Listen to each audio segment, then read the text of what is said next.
everyone, c'est moi pour ma vidéo du dimanche. J'espère que vous allez bien et que vous avez passé une bonne semaine malgré l'actualité de plus en plus anxiogène et les faits divers sordides et scabreux comme on a pu le voir avec l'affaire de la petite Lola qui m'a... Alors j'ai failli vous le proposer cette semaine mais j'attends de creuser parce que ça part un petit peu dans tous les sens, que j'estime qu'il y a une période de deuil pour les familles et que voilà.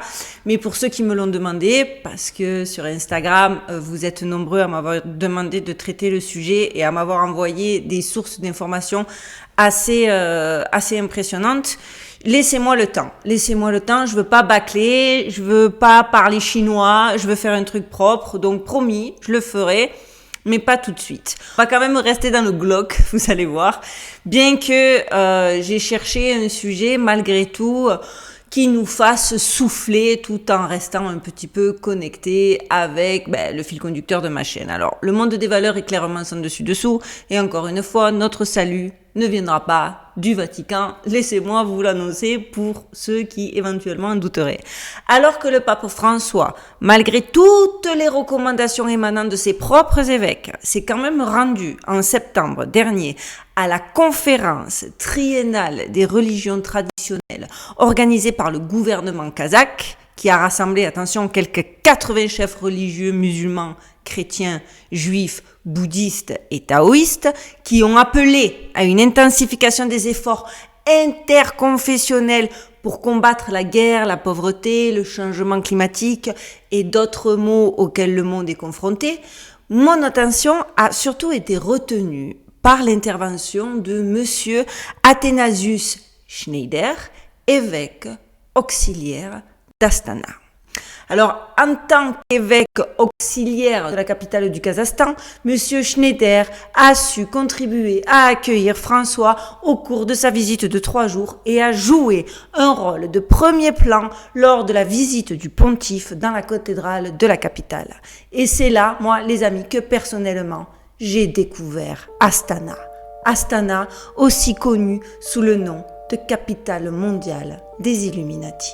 J'ai halluciné, je pense que plus personne pourra venir sur ma chaîne et discuter, polémiquer à propos de l'existence ou pas des Illuminati après cette vidéo. Et c'est maintenant les amis, on y va.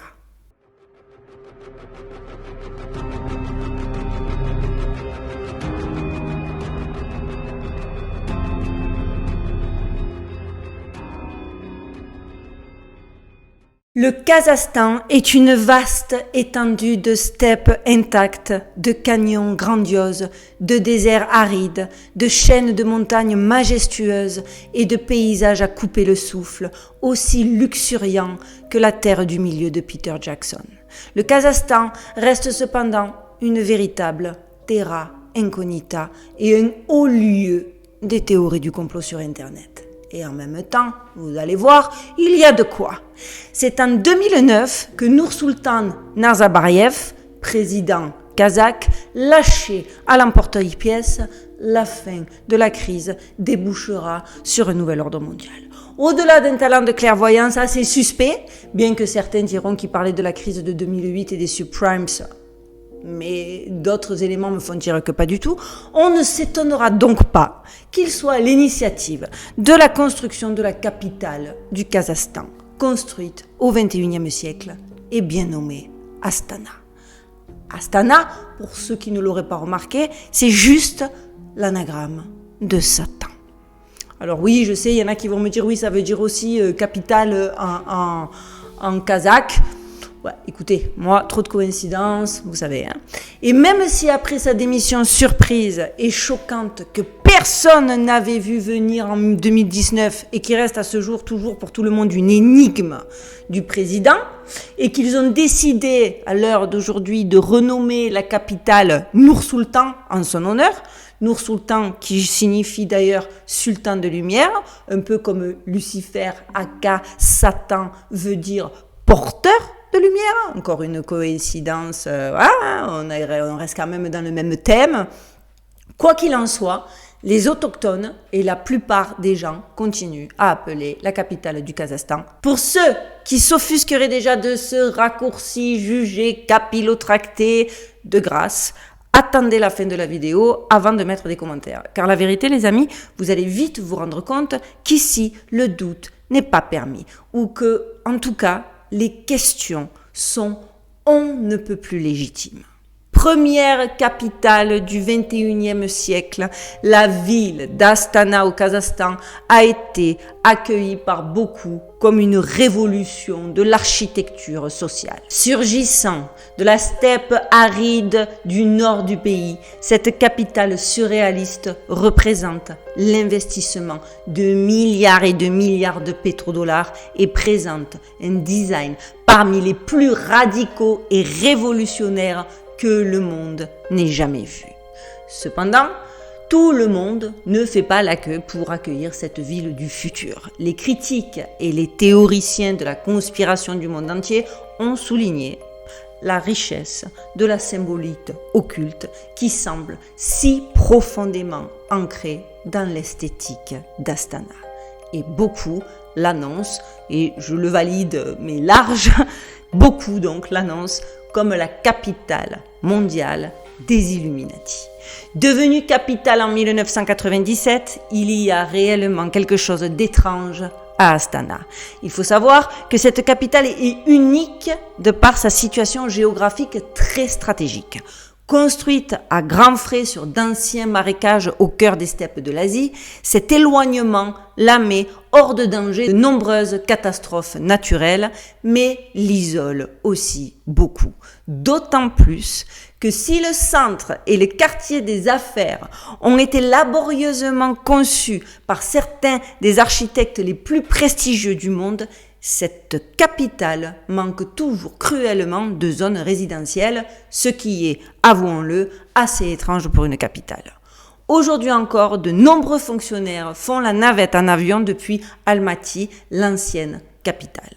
Le résultat est la ville fantôme la plus élaborée, la plus futuriste que vous puissiez imaginer. Vous avez carrément l'impression de pénétrer sur le plateau abandonné d'un film de science-fiction des années 1970. Il faut aussi noter qu'il y a peu d'espaces publics où les gens peuvent se rassembler. Et vous allez voir, la richesse du symbolisme et la conception structurelle particulière d'Astana soulèvent certaines questions. Le bâtiment principal de la pyramide, conçu par l'architecte le plus prolifique de Grande-Bretagne, Lord Norman Foster, cette pyramide géante est une présence étrange au milieu des steppes de l'Asie.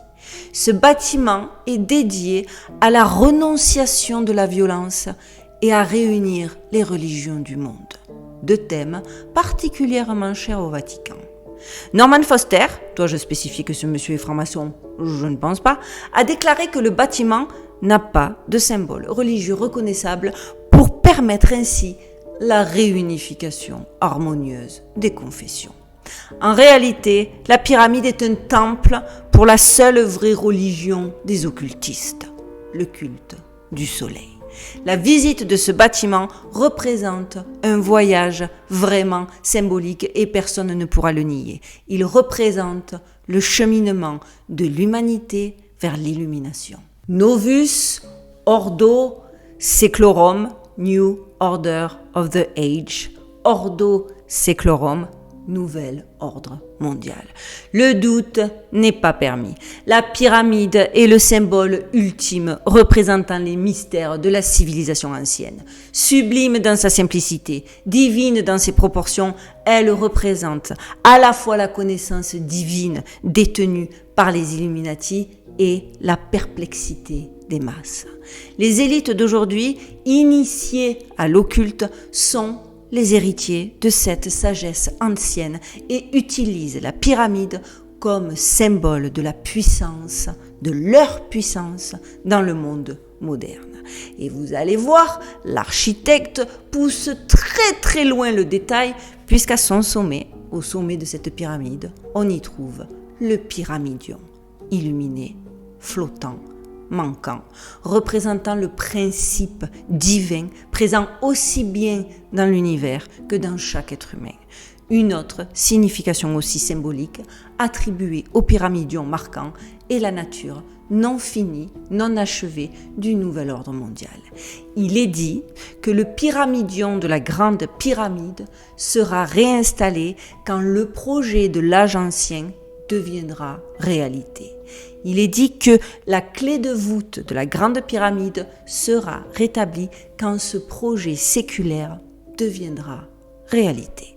C'est d'ailleurs pour cela aussi que sur les billets, les dollars aux États-Unis, le haut de la pyramide est détaché avec l'œil qui surplombe. Voilà, encore une fois, vous n'allez pas me dire que c'est une suite de coïncidences tout à fait inopportunes et impromptues. Je ne le croirais pas. Au sous-sol de cette pyramide se trouve l'opéra d'Astana, où les masses crédules se divertissent. Et juste au-dessus de l'opéra se trouve l'espace central de la pyramide. Elle sert de pièce de réunion pour les leaders religieux du monde qui participent à des conférences souvent tenues top secrètes. Prenez une minute s'il vous plaît et imprégnez-vous du symbolisme qui s'y trouve. On a des leaders religieux du monde entier siégeant autour d'une immense représentation du soleil, discutant pour savoir comment réconcilier les différences pour le nouvel âge à venir, qui vise au remplacement de toutes les religions par une forme de néo-paganisme. Pour ceux qui ne savent pas ce que c'est le néo-paganisme ou le paganisme, c'est en fait, ils te prennent tout ce qui leur convient dans les religions, ils saupoudrent ça avec un peu d'occultisme, un petit peu de magie, un petit peu... Ils font un milkshake, et puis ils te le servent avec des glaçons. Et toi, tu bois parce que tu sais pas, parce que tu comprends pas et que ça a l'air cool. Bref, le symbole est flagrant. Toutes ces théologies sont de simples excroissances de l'objet à l'origine de la dévotion, à savoir le soleil, le roi Salomon, etc., etc., vous connaissez. Cet espace est beaucoup plus lumineux que l'opéra. Il représente clairement le progrès vers l'illumination. L'image du soleil au milieu de la table est exactement au sommet du soleil de l'opéra. Alors, tandis que le peuple en général se divertit dans l'obscurité du monde matériel, les soi-disant illuminés, siégeant juste au-dessus d'eux au sommet, contemplent la manière d'atteindre la suprématie. Le sommet, quant à lui, est littéralement grandiose. Il est rond, totalement vitré et baignant dans une glorieuse lumière solaire. Des dessins de blanches colombes sont incorporés dans les fenêtres, symbole de paix qui se manifestera dans l'unification des gouvernements mondiaux et des religions dans le nouvel ordre mondial. Le sommet est la représentation ultime de l'achèvement de l'illumination sur l'individu et au niveau mondial.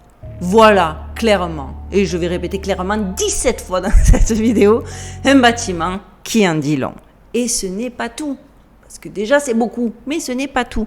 Regardez donc, non loin de là, voire exactement sur les lignes maçonniques que l'on connaît, que l'on sait, et qui sont décrites dans de nombreux ouvrages francs-maçons, regardez donc la tour Beit-Erek. Officiellement, il raconte que le monument veut incarner un conte folklorique sur l'arbre mythique de vie et l'oiseau magique du bonheur.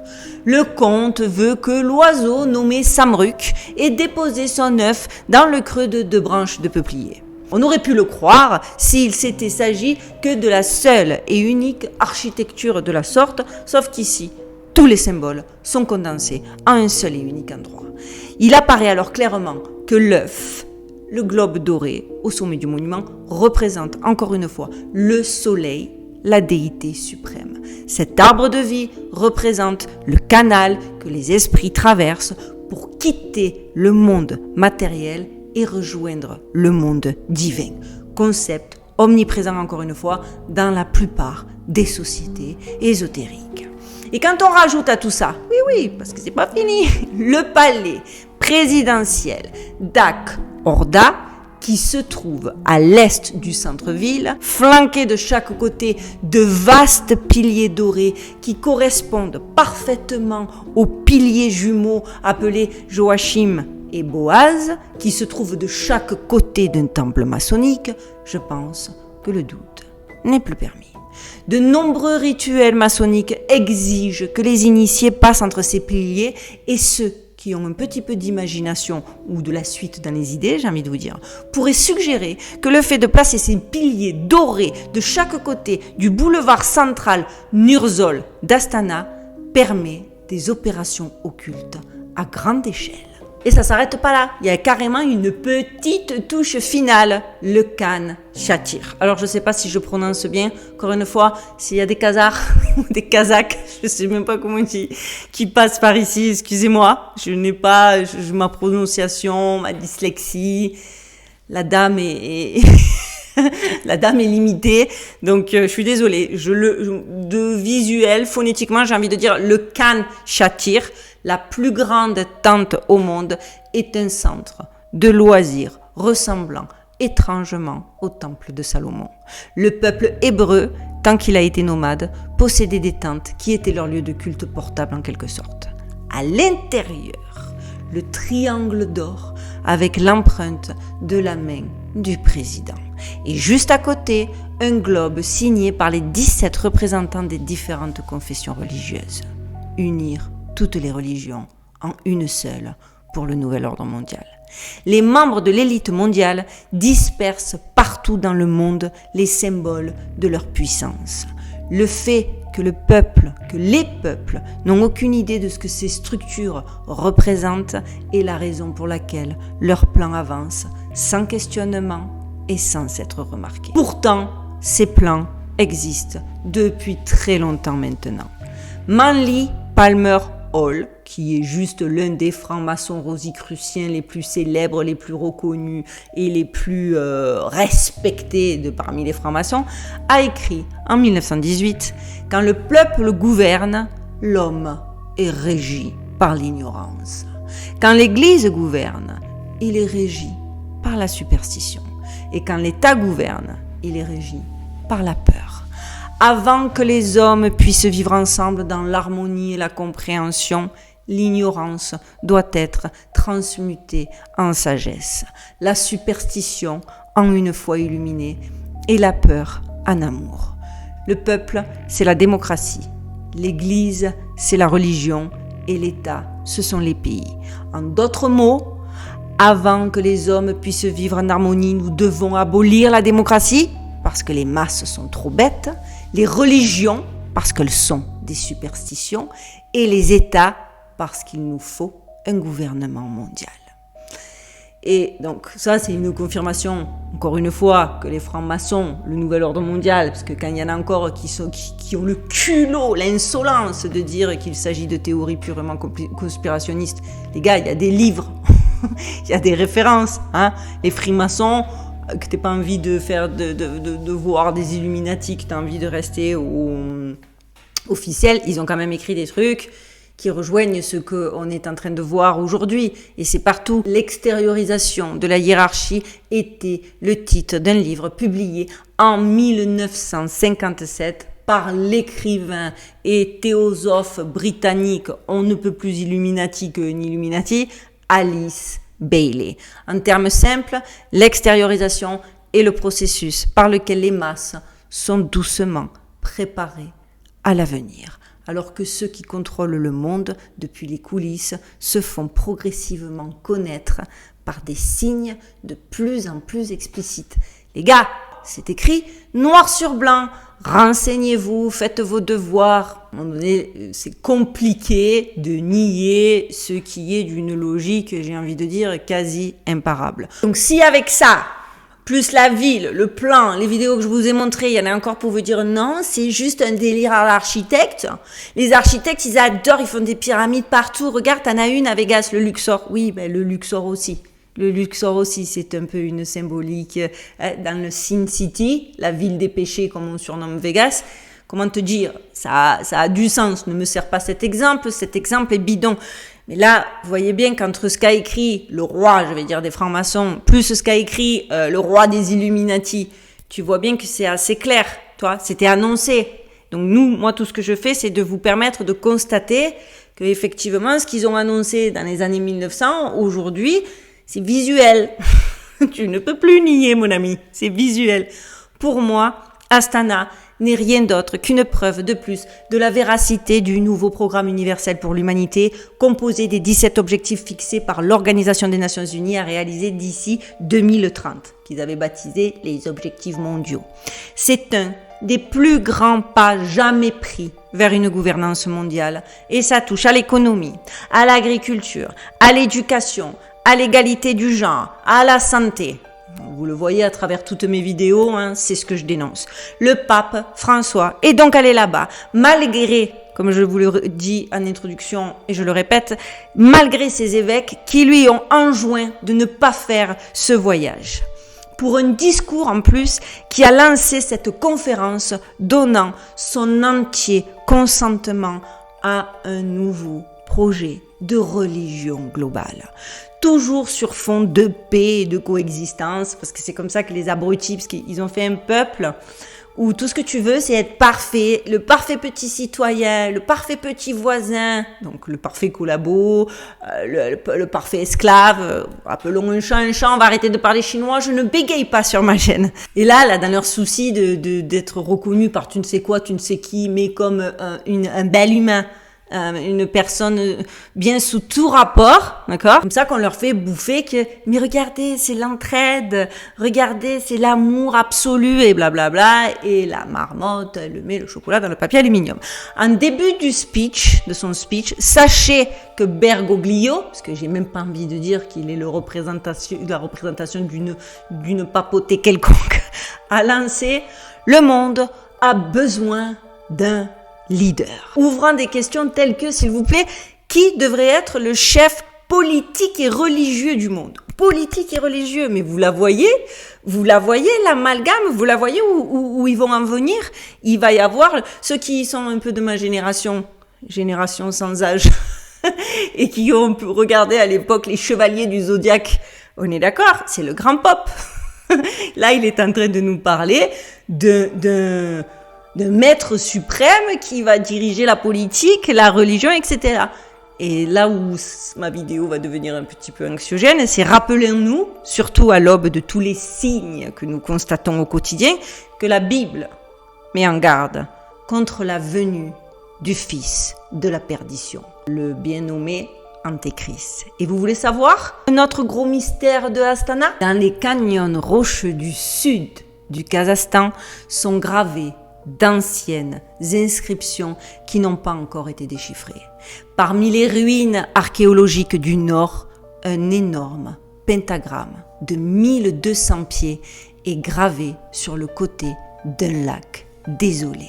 Mais que signifient donc ces symboles?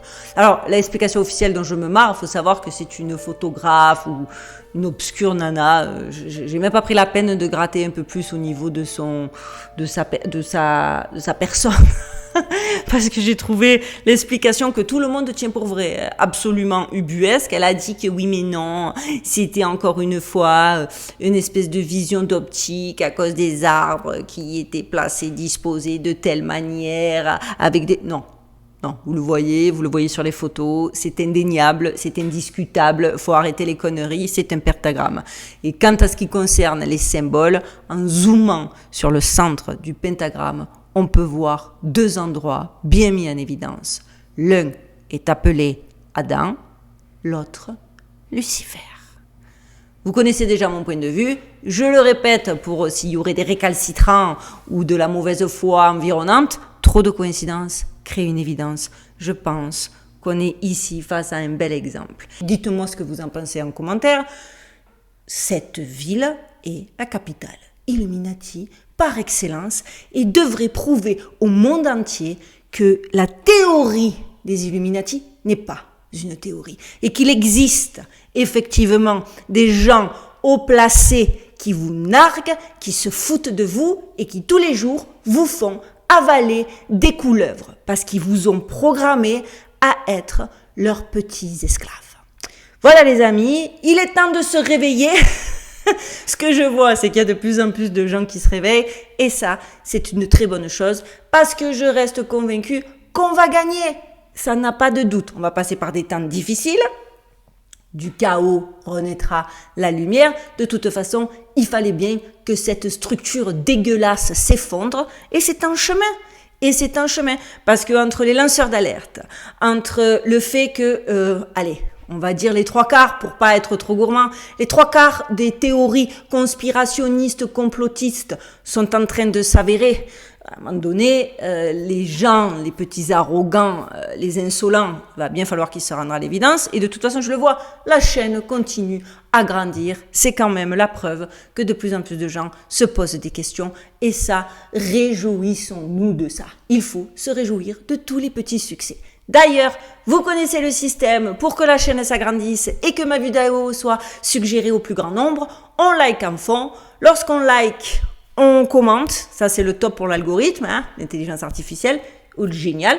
On partage, là vous le faites très souvent et je vous en remercie. Pour les petits nouveaux, n'oubliez pas de vous abonner, ça me fait plaisir, ça ne vous coûtera rien. Donc n'hésitez pas parce que le pire que vous risquiez, c'est de vous instruire.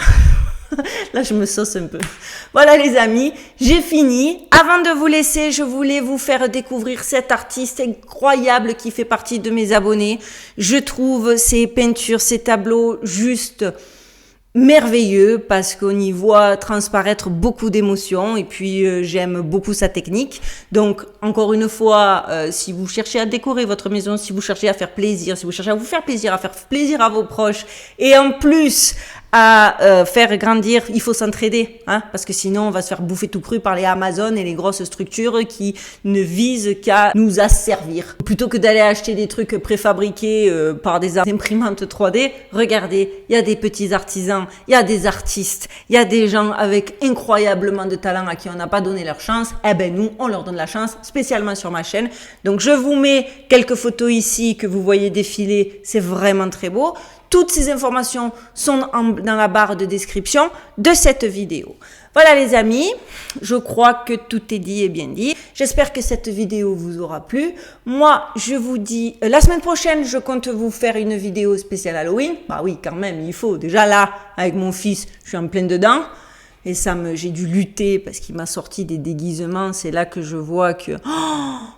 Ouais, on crée vraiment la télé et tout ça. Enfin, moi, la télé, il a pas la télé à la maison, mais rien qu'à l'école, etc. Et il y a Netflix. Il m'a sorti des déguisements. Je veux même pas vous en parler tellement. Mais finalement, j'ai réussi à lui faire entendre raison. Donc, pour l'instant, j'étais un peu occupée. C'est pour ça aussi que cette vidéo est un peu plus courte que d'habitude. La semaine prochaine, on se fait un petit kiff. Et en attendant, prenez bien soin de vous. Je vous en prie, prenez bien soin de vous. Prenez bien soin de vos proches. Et surtout les amis, stay safe. À dimanche prochain.